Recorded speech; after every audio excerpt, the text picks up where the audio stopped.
Alright, hello everyone, my name is Shep, welcome back to the Butcher's Circus, and today we are going to be watching a match between myself and Yogurt Cup. So we are going to be playing the final of the Color of Madness teams that we had yet to play. So it is one of the banner teams that Red Hook, or their designers made, and this one is going to have Plague Doctor, Highwayman, Man-at-Arms, and Hellion. So I have been kind of holding back on making this video because I am sick and tired of Hellion and Plague Doctor teams because they're just so freaking meh, or mediocre to the absolute minimum of mediocre. They just really quite suck, and you'd think that they would kind of work well together because if you look at it, Yelp debuffs the enemy's front line's accuracy, and the Disorienting Blast, or not Disorienting Blast, but the Blinding Gas debuffs the enemy's backline accuracy, but they just don't work well together because they're both pretty bad abilities, and these characters just love getting disrupted, and if they do get disrupted, then their abilities, they can't even use them anymore.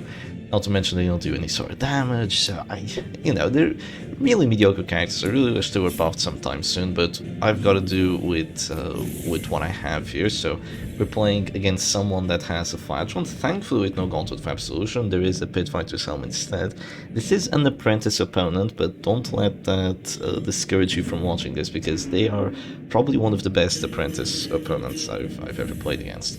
So they're using the Battle Ballad here. They went quite aggressive with that Rain of Sorrows before the Battle Ballad, but they did hit both the Rain of Sorrows and got a crit on it, so there is a little bit of novice RNG here, even though they're apprentice at this point, because I just failed both debuffs as well, so that's not too nice. And they get 2 crits with that Hanseri, doing 32 stress to my Highwayman. You might be wondering, well, how does the math on that add up? Well, with the Carnival Mask and with the Crimson Hook, you're doing a hell of a lot of stress. You get a crit, you do even more stress, and since they got 2 crits, it probably added more stress to the adjacent character, as well as Grim Bandana, making me take even more, so it's unbelievable how much we actually took there. And that was with Bolster, by the way. Kind of insane, unless I bolstered after the Hanseri, I'm not entirely sure. So here I'm gonna heal the Highwayman, and basically my strategy for this match is to just have a really powerful Highwayman, and with the Grape Shot Blast, I'm just able to shred through my opponent's 3 front characters, get the kill, potentially with the Hellion, and with that I will be able to take the W. Because with a very strong Highwayman come very strong Highwayman responsibilities, and hopefully he can kind of carry this, even if my other characters are just all dying or whatever. Plague Doctor isn't too important in the grand scheme of things. She's just here to drop the 2 buffs and try to make herself useful, essentially. So here comes the Hanseri into the riposte, so quite a risky one, and it does bring that Houndmaster back down to 0. That would be a smart play if Yogurt Cup actually had gone first. But since they didn't, they won't be able to make use of that regen before I go for a death blow, or at least a death store check. If I do fail it, then they'll be perfectly fine, because they can just regen out of the store and just do whatever they want. But if I do get the death blow, I'll be quite happy. This is when the Hellion's just gonna have to pull through, kind of, because my biggest kill shot at this point is just using a Wicked Hack. My opponent doesn't see it, and they go for a Harvest, which gets countered by a crit 30, which is a huge amount. That's literally a one-shot on the Jester. Do I even have 2 Emboldening Vapors yet? I'm pretty sure I do, to do 30 freaking damage, but now I'm gonna go for the Wicked Hack, and even though this match is looking quite good, I have just killed that Houndmaster, got quite lucky both to hit and to get the death blow. The Jester still has the regen, he's still going to be able to stay alive for a bit, and it will be difficult to take him out, because trying to get kills with essentially only 2 characters that can hit is really quite difficult. This is not a very well built team. I could have built it for damage, but then I'd have to play Damage Hellion, which is even worse than Stress Hellion. I did a crit 30 riposte without 2 Emboldening Vapors, by the way. That's just what happens when you have Vendetta, Eagle Eye Talisman, and Grim Bandana, I guess. I have no idea how I dealt that much damage. It's actually ridiculous. I guess that with the second Emboldening Vapors I probably would have dealt like 33, or maybe even 34, something crazy like that. So here I can go for Duelist Advance or Grape Shot Blast. I'm not quite sure what I'm gonna end up deciding on, but I just decided on a Grape Shot Blast, probably because I want to stay in position 2, because I want to be able to hit that Jester should should I need to, right? Because if I go to position 1, I'll be limited to having only the point-blank shot. I will drop the riposte here, but considering there's no death blows immediately on my side, I wouldn't really be too scared of the anti-Grenagos Festering Vapors. Basically, all my characters are DOTing down quite a lot here, so if they take more DOT, who really cares? Like, the Man-at-Arms already had way too much DOT on him, and so does the Plague Doctor. So here, I'm actually going to drop a command, and you might be wondering, well, shit, what's the reasoning behind that? The reasoning behind that is that I want to get a kill onto this Jester, and if I want to get a kill, you saw how poor it was on the accuracy against the Houndmaster. It will be quite poor against the Jester as well with my Wicked Hack. So he goes forward with a Dirk Snap, gets a 35% death roll, I believe, so that's not too much fun, but such is the way of the Butcher's Circus. Now we are going to go for a Grape Shot, doing some very decent stress. I wasn't really too concerned of hitting the Flagellant that hard that you'd be able to redeem. I didn't really envision that as a possibility, especially with the regen that he still has. So it kind of works against him having regen on the Flagellant sometimes, because you will be unable to use that clutch heal when you're at 14 HP or lower. So there's that, but here we have a kill shot on this Jester, and here's the thing, if I take it, I will be quite happy, because after, oh, there's a dodge there, there's a dodge buff there just to make him have a little extra dodge. That was a smart play because my hit chance wasn't confirmed, but it does not pay off because he says no, but I don't get the death blow anyway, and now I'm probably quite screwed. The reason I'm screwed is that Chester has a finale on her, he wants to drop a finale. My biggest heal is a 4, and it's a self-heal. My biggest heal that isn't a self-heal is a 3, so there's literally no way I can prevent that finale from doing enough damage. He has 4 buffs on him and a spiked mat, so even with Irrational and Death's Door, I would need like, how much HP?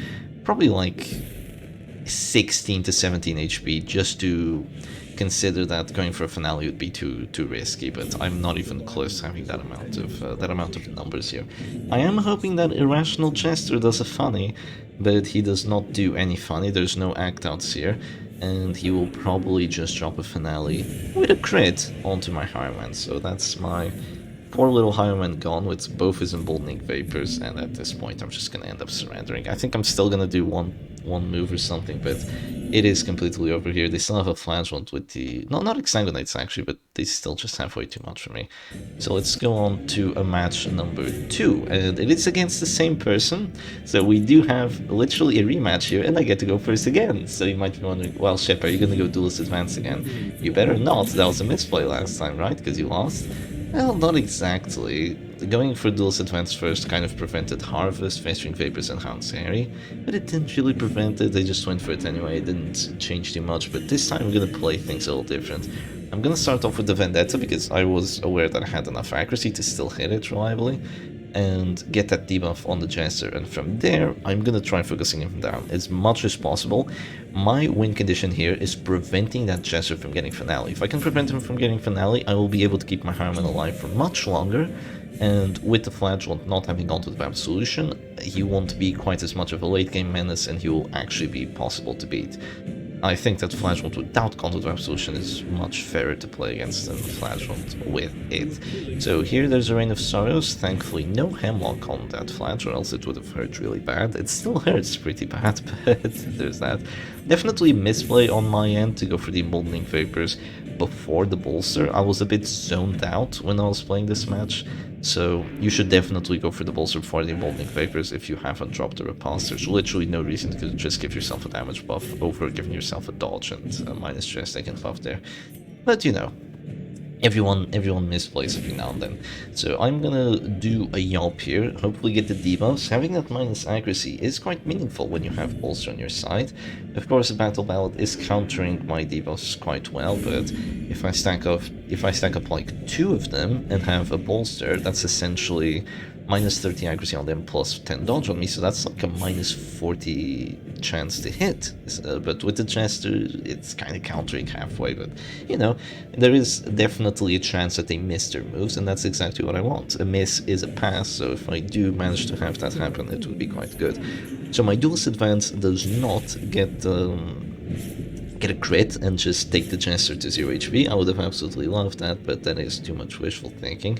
And at this point, I'm kind of seeing that this match isn't going to go too well because I'm already taking a lot of DOT, and it's still going to be a bit until I can kill that Jester, so I am a touch on the preoccupied side here. My Plague Doctor is probably going to drop to Death Star next round.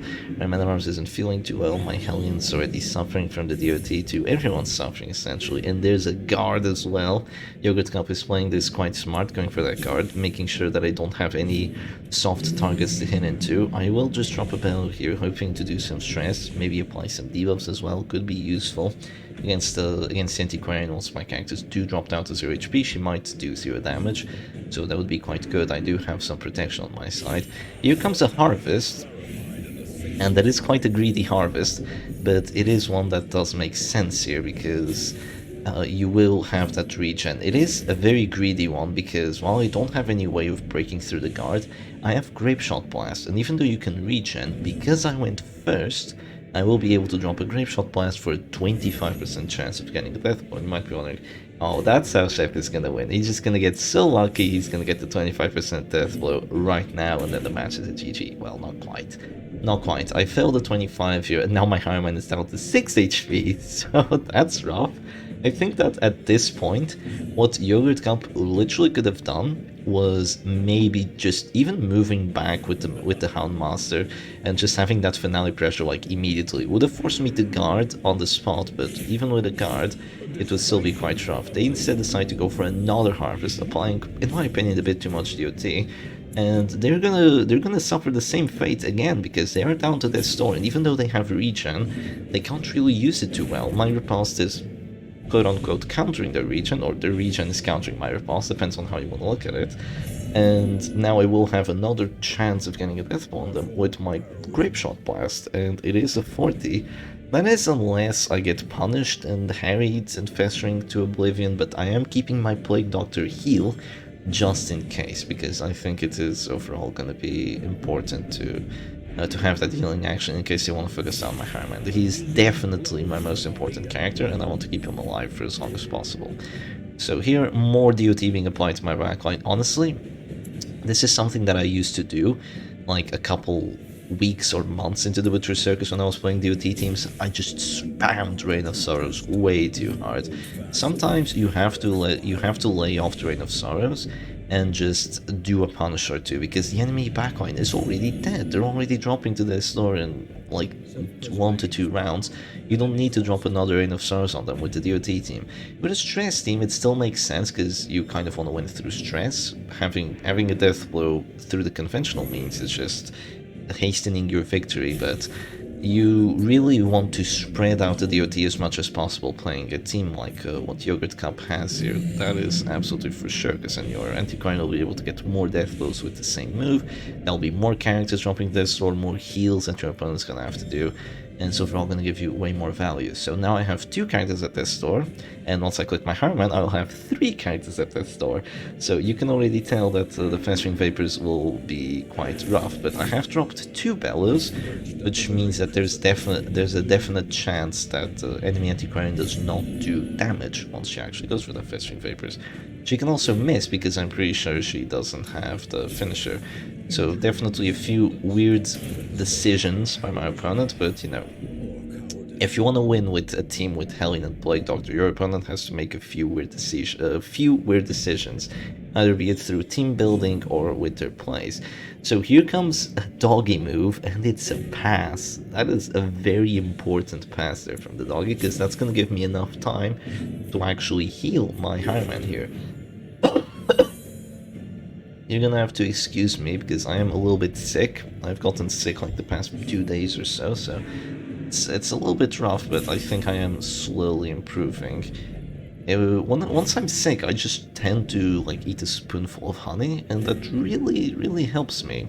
I hope it doesn't fail me this time around. I hope I'm not jinxing it, essentially. But yeah, here I am gonna drop another bell just to get more debuffs onto that Antiquarian. If I do manage to get Reflected, she could go Fearful or Paranoid, and then she's definitely not gonna get a Festering Vapor's Death Blow, which I'll be quite happy about, because my opponent doesn't really have a stress team. So you can see 0, 1, 0, and Distort check. So they did 0 damage to the characters with Prot, and the character that actually got Distort checked resisted, so the Plague Doctor is thankfully still alive. I'm basically gonna use her to heal the Hireman further, just to prolong his lifespan, essentially. So here we get to drop a Yelp, and the doggy is in a really rough spot. We have applied a lot of debuffs this match as well, so I got considerably luckier than last time in applying those Yelp debuffs. And the Antiquarian's gonna go Masochistic, so not quite what I wanted, but at the very least she's not gonna dodge the bellows anymore. So we do have that going for us. Her resistances also go down, so she's also not gonna resist them even near as well. So the doggy here moves forward and goes for Hound's Airy, only hits one character and does 0 damage, so quite a good outcome there. That was with Battle Ballad, by the way. Just having those Yelp debuffs can be quite threatening. Of course, if this was a team that had, on my opponent's side, that had like an Abomination or something that could disrupt you, the Hellion becomes even more trash than what she already is, so definitely be on the lookout for that. Here I click my Plague Doctor first, and you might be wondering, well, Shep, if you want to get those Men-at-Arm Bellows through to just prevent death blows, why didn't you do that immediately? Well, right now, I actually want my Men-at-Arms to die. And wait, what? You want your character to be gone? Yes. He's abusive, and I do not want him to take away one of my other character's actions, so I'm gonna wait for him to be the last character before I use his action. You might be noticing like, oh yeah, he is doing that. He just went for a character that did not have his action, and I mean for a character that was out of the store and just went for it before he went for his action with the character that is at the store.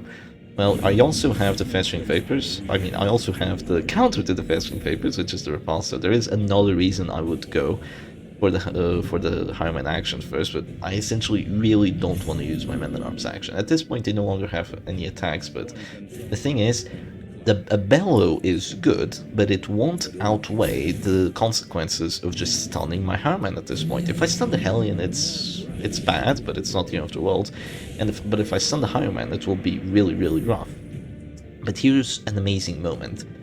I drop a Bellow, and I'm thinking to myself, well, I'll probably have to go for a Wicked Hack, which will be quite risky, but then I notice I'm doing 26 stress, and I'm just like, wait, you do 26 stress to a Flatulent after he has a heart attack, even though he doesn't have extra stress received, if you have the Bone Fist and the Pit Fighter's Helm. So that is a revelation. I actually didn't know that's how it worked. Of course, if there was Call to the Map Solution or Bolster, it wouldn't work quite as well, so you'd still have to be risky with the Wicked Hack, but at this point, with the Flagellant gone, having used 0 of his heals, this is almost a confirmed win here. As long as I just get a little bit more stress onto their Antiquarian, Yogurt Cup will not be able to win, so I definitely got a little bit lucky surviving the death blows that I did, and you can see I will wait until the Men-at-Arms is the last character alive here before I use his action.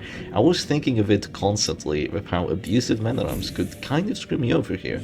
So at this point I will just move back, because I don't think dropping point blank shot would make too much of a difference. I just want to go Duelist Advance into a Grape Shot Blast, and, you know, ask and you shall receive, Shepherd Dog. Isn't there a rule that says whatever bad thing could happen, it will happen? I'm not sure if it's quite like that, but there is some sort of rule that says that, and that's exactly what happens. And you might be wondering, you know, he was just spicing it up with his hindsight. But no, I was literally thinking of it since from the moment I got abusive. I was like, Men-at-Arms, I don't need you anymore. You can go away. I don't want to get stunned. I can win without you. And here I'm just thinking, okay, my Men-at-Arms probably gonna go down here, and then my Hireman might go down. You might have a really close match at the end between the Hellion and the Antiquarian, while I just have to wait out the heals. I mean, I just have to wait out Festering Vapors with the heals until she moves forward, but no, the Bellow just takes her out, and that is gonna be GG. So big GG's to Yogurt Cup. This is one of the coolest Apprentice matches I've ever had. I think they definitely have a lot of potential. They could have had different things, like the trinkets on the Antiquarian are very suspicious.